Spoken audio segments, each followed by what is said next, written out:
સહાજ news. National highway 51 પર વહીવટી તંત્ર અને નેશનલ હાઈવે ઓથોરિટીની ત્વરિત કામગીરીથી કલાકોમાં માર્ગનું સમારકામ પૂર્ણ, અવરજવર ફરીથી થઈ શરૂ. નમસ્કાર, સહજ ન્યૂઝ સાથે હું છું ગોપાલ ભેસાણી.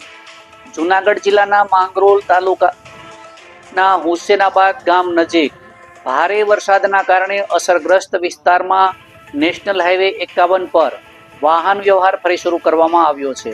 વહીવટી તંત્ર અને નેશનલ હાઈવે ઓથોરિટીએ યુદ્ધના ધોરણે કામગીરી હાથ ધરી માર્ગનું તત્કાલ સમારકામ શરૂ કર્યું હતું. ભારે વરસાદના કારણે માર્ગમાં અનેક ભાગે નુકસાન પહોંચતા સલામતીના કારણોસર વાહન વ્યવહાર અસ્થાયી ધોરણે બંધ કરવામાં આવ્યો હતો. ઘટનાની જાણ થતાં જ વહીવટી તંત્ર અને નેશનલ હાઈવે ઓથોરિટીની ટીમ દ્વારા સમારકામ માટે જેસીબી, ડમ્પર, રોલર, હિટાચી સહિતના ભારે મશીનરીની મદદથી સતત કામગીરી હાથ ધરવામાં આવી હતી અને ગણતરીની કલાકોમાં માર્ગને વાહન વ્યવહાર માટે યોગ્ય બનાવી દેવામાં આવ્યો હતો, જેના પરિણામે હાઈવે પર અવરજવર ફરી પૂર્વવત થઈ છે. જોકે માર્ગની બંને બાજુ વરસાદના કારણે થયેલા ધોવાણના વિસ્તારોમાં વધુ મજબૂતીકરણ અને સમારકામની કામગીરી હજુ પણ તંત્ર દ્વારા ચાલુ છે.